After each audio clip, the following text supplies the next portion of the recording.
नमस्कार दोस्तों, मेरा नाम है भालचंद्र। ब्रह्मांड सिद्धास्ट्रो में आप सभी का स्वागत है। आज के इस वीडियो में हम चर्चा करेंगे मकर लगन के लिए बुध का जो फल होता है वो किस प्रकार का होता है। मतलब बुध के मायने क्या होते हैं, बुध हर राशि में या फिर हर स्थान में उसका जो प्रभाव है, उसके जो फल है वो किस प्रकार के होते हैं, सभी के बारे में डिटेल में चर्चा इस वीडियो में हम करने वाले हैं। अपना जो चैनल है ब्रह्मांड सिद्धि एस्ट्रो, इस चैनल पर मेष लगन से लेकर मीन लगन तक की जो सभी 12 लगन है, इन सभी 12 लगन के लिए बुध का जो फल होगा हर राशि में या फिर हर स्थान में वो किस प्रकार का होगा, इस विषय पर वीडियो अपलोड हो रहे हैं। आप इसका आनंद जरूर लीजिए। इसके पहले हमने मंगल और शुक्र हर लगन के लिए इसके जो प्रभाव या फिर फल क्या होते हैं, इस विषय पर वीडियो अपलोड किए किए हैं। आप उसका जरूर आनंद लीजिए। आज के इस वीडियो में हम चर्चा करेंगे बुध मकर लगन के लिए हर जो स्थान है या फिर राशि, इसमें इसका जो प्रभाव है वो किस प्रकार का होगा।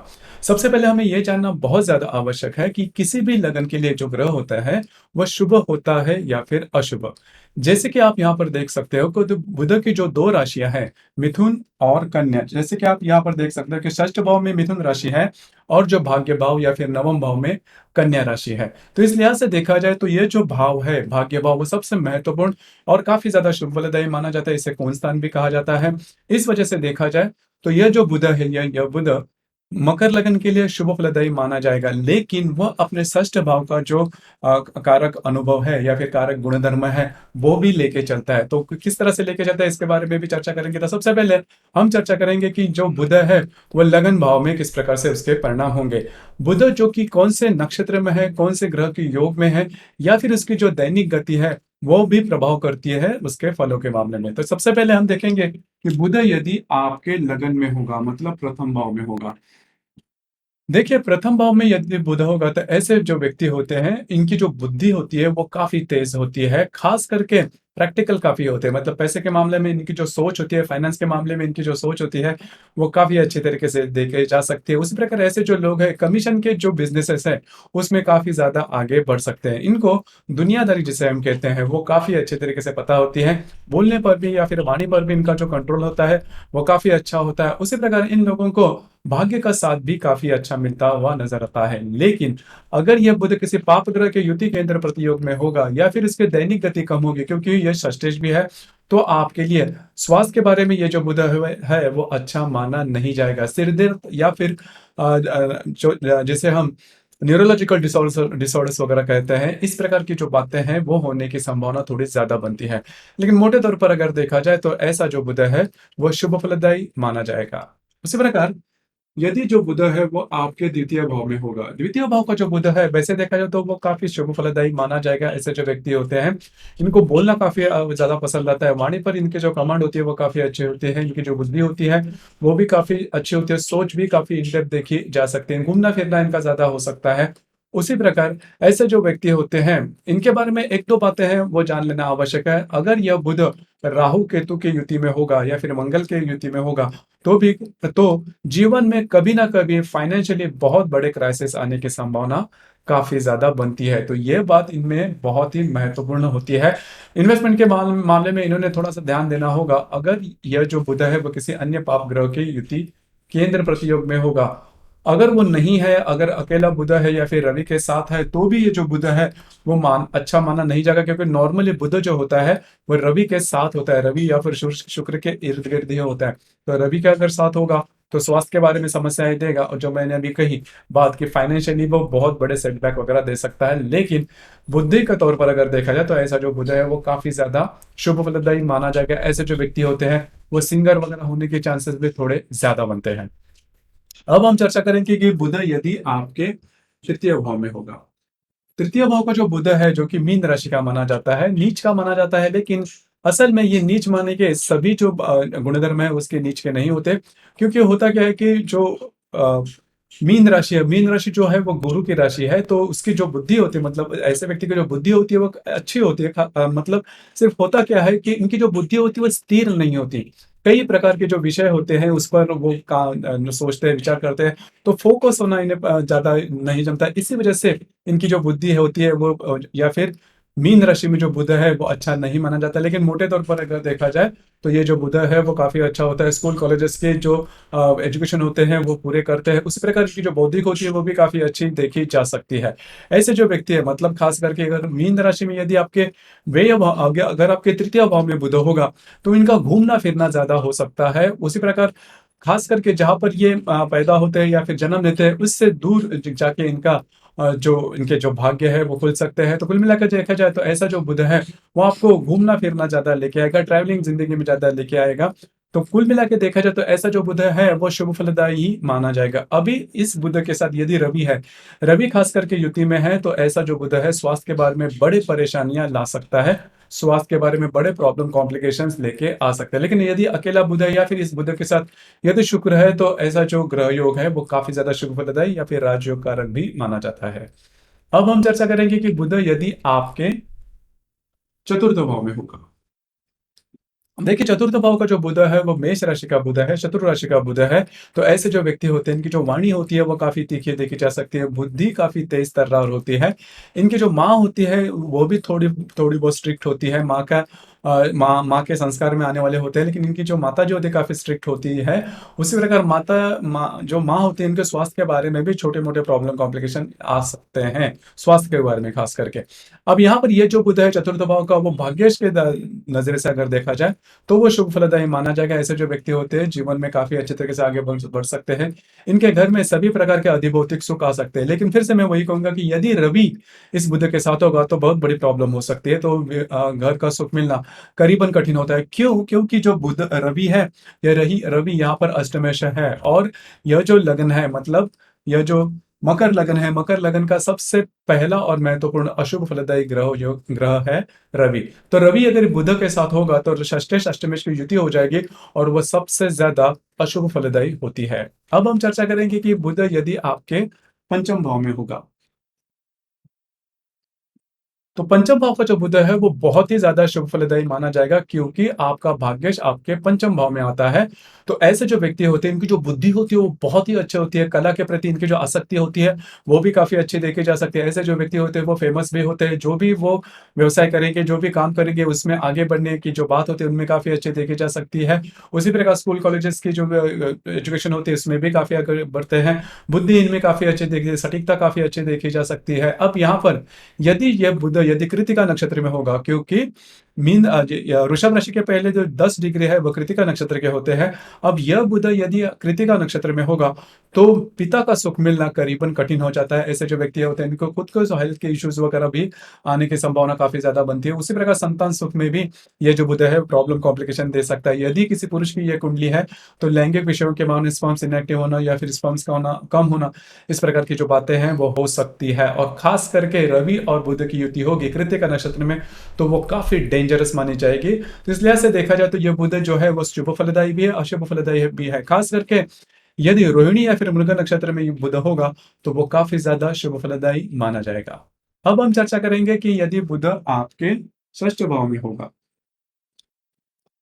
देखिए, षष्ठ भाव का जो बुध है वो स्वयं की राशि में है, मतलब मिथुन राशि में है। ऐसे जो व्यक्ति होते हैं उनकी जो बुद्धि होती है वो काफी अच्छे देखी जा सकती है, खुद के बलबूते पर आगे बढ़ते हैं। उसी प्रकार जहां पर कमीशन के जो भी धंधे है या फिर ये है मतलब क्षेत्र है उसमें काफी आगे बढ़ सकते हैं। टीचिंग फील्ड से भी इनका रिलेट कर सकते हैं, टीचिंग फील्ड से ज्यादा मतलब टीचर वगैरह उससे ज्यादा रिलेट कर सकते हैं। लेकिन ये जो बुध है वो स्वास्थ्य के बारे में शुभ फलदायी माना नहीं जाएगा। अगर इस बुध के साथ रवि है, मंगल है, तो बहुत बड़े स्ट्रेस या फिर कॉम्प्लिकेशन आ सकते हैं स्वास्थ्य के मामले में। उसी प्रकार रवि और बुध के साथ यदि बुध है तो किसी प्रकार की चीटिंग वगैरह भी इनके साथ होने की संभावना थोड़ी ज्यादा बनती है। तो ये जो बुध है षष्ठ भाव में यदि भी वो स्वयं के राशि में है लेकिन वो शुभ फलदायी माना नहीं जाएगा। अब हम चर्चा करेंगे कि बुध यदि आपके सप्तम भाव में होगा। बुध यदि आपके सप्तम भाव में होगा और वह कर्क राशि का होगा तो वो नॉर्मली शुभ फलदायी माना जाता है। हम कई दफा ये सोचते हैं या फिर ये सुनते भी हैं कि विवाह के बाद कई लोगों के मामले में जो बातें हैं वो काफी अच्छी होती है, शुभ फलदायी होती है। तो अगर ऐसी कॉम्बिनेशन है, मतलब अगर यदि आपके सप्तम भाव में कर्क राशि का यदि बुध है तो वो शुभ फलदायी माना जाएगा। लेकिन यदि ये जो बुध है वो यदि आश्लेषा नक्षत्र में होगा तो थोड़ी प्रॉब्लम हो सकती है। मतलब वैवाहिक जोड़ीदार है उनके साथ छोटी मोटी बातों को लेकर स्ट्रेस टेंशन आ सकती है। अब यहाँ पर जो चंद्रमा है वो ज्यादा अहमियत रखता है। क्योंकि कोई भी ग्रह जिस भी राशि में जाता है, उस राशि का जो स्वामी है, वो आपकी कुंडली में उसकी जो प्लेसमेंट है, वो किस प्रकार की है, वो देखनी ज़्यादा आवश्यक होती है। तो जैसे हम यहाँ पर चर्चा कर रहे थे सप्तम भाव की, तो जो चंद्रमा है, वो बहुत ही महत्वपूर्ण होता है। चंद्रमा आपकी कुंडली में किस प्रकार से इसकी प्लेसमेंट है, कौन से राशि नक्षत्र में है, या फिर कौन से ग्रह योगों में है, वो भी देखना थोड़ा महत्वपूर्ण होता है। लेकिन मोटे तौर पर अगर देखा जाए, तो जो कर्क राशि का बुध है, वो शुभ फलदायी माना जाएगा। अमूमन तौर पर देखा जाए, तो ऐसे जो व्यक्ति होते हैं, उनके जो वैवाहिक जुड़ीदार है होती हैं, वो काफ़ी ज़्यादा बोलने वाले होते हैं, उनकी जो इंटेलेक्ट होती है वो काफ़ी अच्छी होती है, टीचिंग फील्ड से ज़्यादा रिलेट करने वाले देखे जा सकते हैं। अब हम चर्चा करेंगे कि बुध यदि आपके अष्टम भाव में होगा। देखिए, बुध यदि आपके अष्टम भाव में होगा, जो कि सिंह राशि का माना जाएगा, तो वो सबसे ज्यादा अशुभ फलदायी होता है, क्योंकि आपका यह षष्टेश है, वह षष्टेश आपके अष्टम भाव में आता है। तो षष्टेश जब भी अष्टम भाव में आता है, या फिर अष्टम में षष्ठ भाव में जाएगा, तो फिर वो स्वास्थ्य के लिए काफी ज्यादा हानिकारक होता है। स्वास्थ्य के बारे में समस्या आ सकती है। ऐसे जो व्यक्ति होते हैं, इनके शत्रु ज्यादा होने की संभावना ज्यादा बनती है। उसी प्रकार स्किन रिलेटेड या फिर हेडेक या फिर इससे रिलेटेड जो व्याधियां हैं, वो होने की संभावना काफी ज्यादा बनती है। उसी प्रकार पिता का सुख कम मिलना, ऐसी जो बात है वो भी हो सकती है। तो यह जो बुध है, जो कि आपके अष्टम भाव में यदि सिंह राशि का होगा, तो वो अशुभ फलदायी माना जाएगा। अब हम चर्चा करेंगे कि बुध यदि आपके भाग्य भाव में होगा। भाग्य भाव का जो बुध है, जो कि कन्या राशि में आएगा, सबसे ज्यादा शुभ फलदायी होगा। भाग्येश भाग्य भाव में आता है, तो वो शुभ फलदायी माना जाता है। एफर्ट तो इन्हें लेने पड़ते हैं, प्रयत्न इन्हें करने पड़ते हैं, लेकिन जो सीढ़ियां होती है, वो जिंदगी में बहुत इजीली मिल जाते हैं, बहुत आगे बढ़ते हैं। और ऐसे जो व्यक्ति होती है, इनकी जो सोच होती है वो काफी अच्छी होती है। नॉर्मली कन्या राशि का जो बुध यदि भाग्य भाव में होगा, तो ऐसे जो व्यक्ति सामने वाले पर पूरी तरह से विश्वास नहीं करते।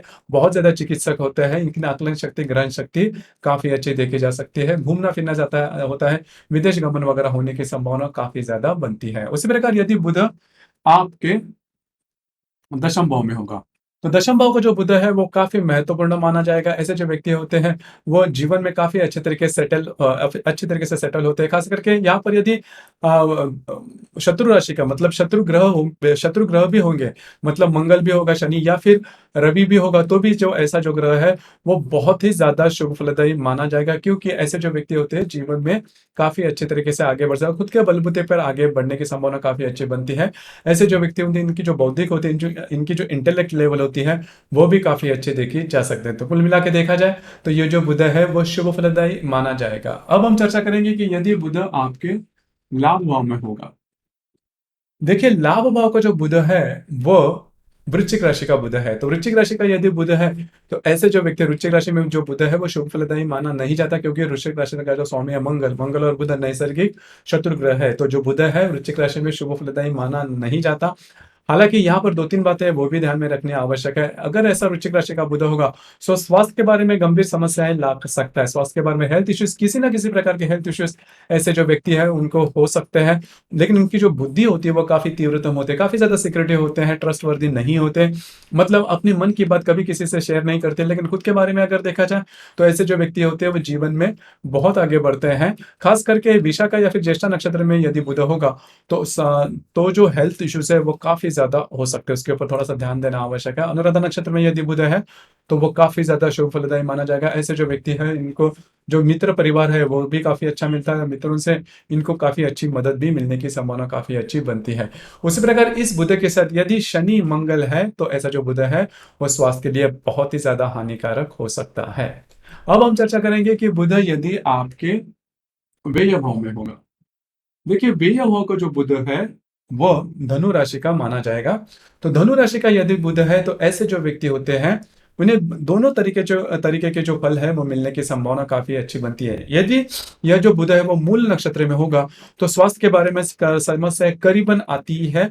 उनको स्किन एलर्जी वगैरह होने की संभावना काफी ज्यादा बनती है। लेकिन ऐसे जो व्यक्ति होते हैं, जीवन में काफी आगे बढ़ते हैं, काफी ज्यादा धार्मिक या फिर आध्यात्मिक होते हैं। उसी प्रकार किसी ना किसी प्रकार का धार्मिक या फिर आध्यात्मिक जो सेक्ट होता है, पंथ होता है, उससे जुड़े हुए होते हैं। मतलब भगवान पर विश्वास करना, और उसके कुछ अनुभव भी इनको लाइफ में आते हैं। तो ये जो बुध है वैसे देखा जाए तो शुभ फलदायी माना जाएगा। अमूमन तौर पर यह प्रश्न भी पूछा जाता है कि मेरा परदेश गमन होगा या नहीं। तो यदि बुध आपके व्यय भाव में है, इस तरह का यदि प्लेसमेंट है, और यदि इस बुध के साथ शुक्र है, शनि है, तो वो बहुत ही ज्यादा शुभ फलदायी माना जाएगा। लेकिन यहाँ पर एक बात है जो कि बहुत ही इंपॉर्टेंट है कि यदि यह जो बुध है वो यदि मूल नक्षत्र में है और उसके साथ यदि शनि है या फिर राहु है या फिर केतु है, और ऐसे अगर कुंडली किसी पुरुष की है, तो लैंगिक सुख के मामले में यह जो बुध है वो अच्छा नहीं माना जाएगा। पौरुषत्व ऐसे व्यक्ति में कम होने की संभावना काफी ज्यादा बनती है, और इसका सीधा सीधा असर संतान सुख में भी या फिर विवाह सुख में भी होने की संभावना काफी ज्यादा बनती है। लेकिन इसके लिए बाकी की जो कुंडली है, बाकी के जो ग्रह योग है, वो भी देखने ज्यादा आवश्यक है। लेकिन मोटे तौर पर अगर देखा जाए, इस प्रकार के जो फल है वो मिलते हैं। तो कुल मिला के देखा जाए तो यदि आपका मकर लगन है, तो मकर लगन के लिए जो बुध हर एक राशि में या फिर हर एक भाव में जो इसके प्रमुख जो फल है उस प्रकार के मिल सकते हैं। अब यहाँ पर इस बुध के साथ बाकी कौन से ग्रह है, मतलब बाकी के जो ग्रह है वो कौन से युति केंद्र प्रतियोग कर रहे हैं, उसी प्रकार इस बुध की जो दैनिक गति है वो कौन सी है, बुध पर कौन से ग्रह की दृष्टि है, वो भी देखनी ज्यादा आवश्यक होती है। लेकिन मोटे तौर पर अगर देखा जाए तो इस प्रकार के जो अनुभव है या फिर फल है वो आपको मिल सकते हैं। आपके इस विषय पर विचार क्या है, आपके अनुभव क्या है, नीचे कमेंट बॉक्स में जरूर कमेंट करना। और अपना जो चैनल है ब्रह्मांड सिद्धि एस्ट्रो, इसे भी लाइक शेयर और सब्सक्राइब जरूर करना। धन्यवाद।